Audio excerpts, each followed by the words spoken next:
Make every day count. Ben Sasse, the former Nebraska senator and also former president of the University of Florida, was training for a triathlon last fall when sharp and persistent abdominal pain sidelined him. Tests later revealed they had pancreatic cancer that had spread to many parts of his body. He was given a few months to live. What is he doing with these final months of the unknown? Dr. Sarah Brabant was married at 21. She endured an abusive marriage for a number of years. When she was finally released from that emotional prison, Sarah attended college and got a PhD in sociology and became a professor at the University of Louisiana Lafayette, focusing on grief and trauma. One of her most attended courses was on death and dying. She is 94 and has chosen not to seek treatment for diagnosed cancer. She even declined to have her disease staged for her life expectancy. So what is Sarah doing with her final days? Most of us know that Rachel Goldberg-Polin was one of the faces of the hostage families after October 7th.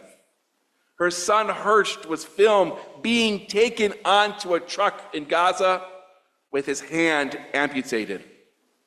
He suffered in a tunnel in captivity for 328 days and then was executed at point-blank range. How is Rachel coping with her grief? These three people have chosen to be very public about their experiences because they say in their own words that they want to teach all of us what they have learned about life here on earth to perhaps make it just a little bit better for you and me.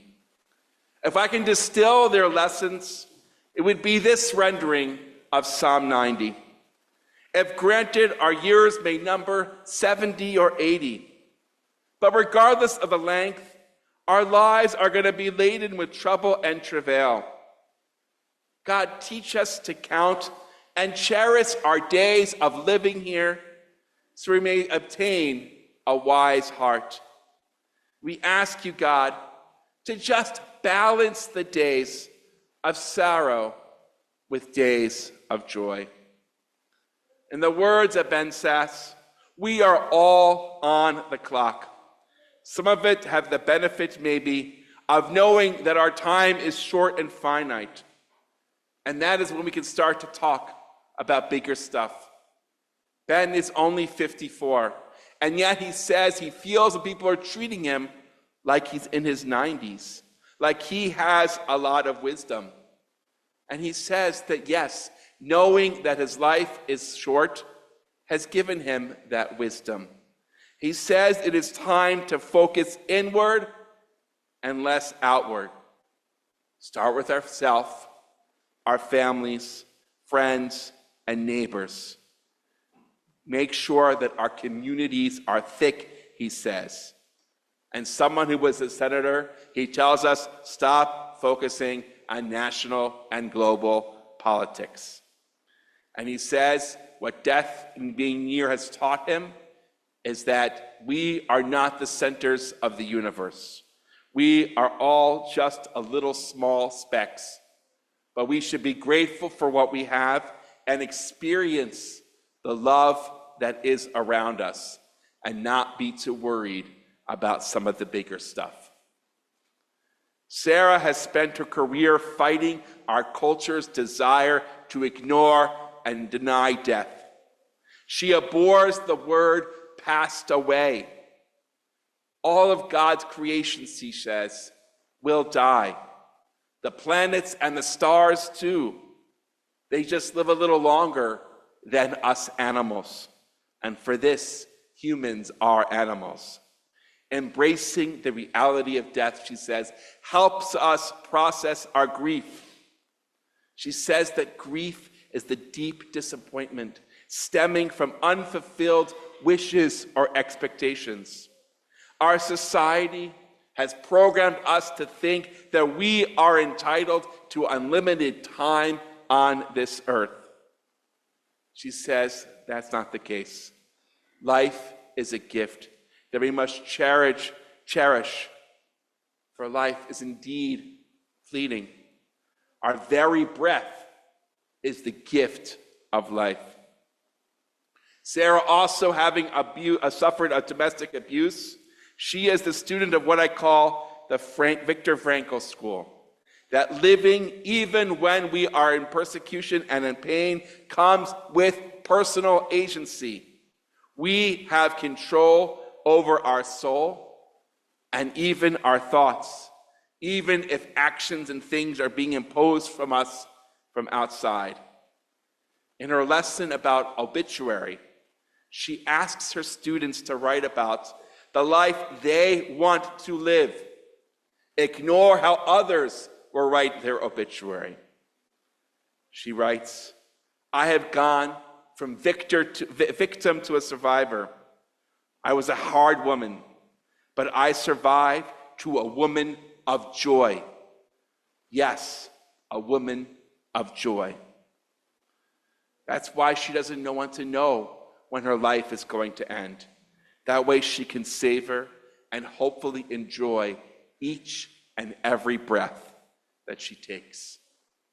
When I saw that Rachel Goldberg Poland had just published When We See You Again about the ordeal of her beloved son Hirsch losing a hand, and really 2/3 of the book or so is about after they buried him, I wondered, why is she writing this? And then when I opened the audiobook, as I like to enjoy my books, she did the recording herself. So not only did she have to relive the horror in typing it and writing it, but she had to read it out loud in a recording studio. How could she do this? If I were her, I would want to perhaps retreat away. But Poland answers those questions when you get into the book. First, she discovered that there is a catharsis in writing and sharing one's feelings. And more importantly, Rachel and her husband John have realized that they have been involuntarily thrust into the public eye. And instead of fighting it, they have embraced it. John said that we have all suffered, and we're not going to outshout each other saying that my suffering is greater than yours. We can imagine that sounds like the Israeli-Palestinian conflict. And he says, let's look forward and dedicate ourselves to doing something better for all of us.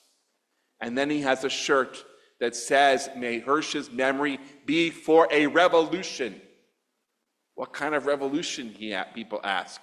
He says, a revolution of goodness. He wants people to take the suffering of Hirsch, but really their own suffering, and ask themselves, how can we make the world a better place? And also he recognizes that we see each other's humanity when we share our suffering.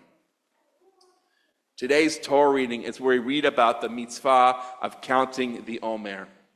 We pause nightly for 49 days in the year to count. Last night was 30. We'll count again tonight. Next week's Torah portion is about the sabbatical year, that every 7th year we have to count the years to have a sabbatical. And then we count 7 weeks of years till we get to the 50th year, the Jubilee. And also in this parsha and several places as well, we count every 7th day and mark it as Shabbat.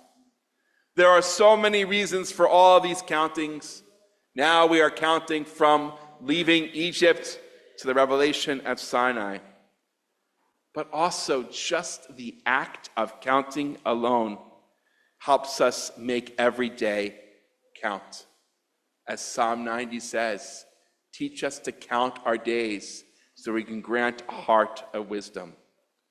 We are all temporarily on this earth. No one knows when that end will come.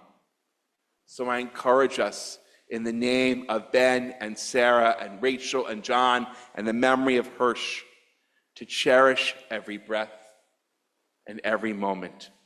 And when you are feeling pain, endure it, share it with others, connect with others in a thick community, and find the lessons in that anguish.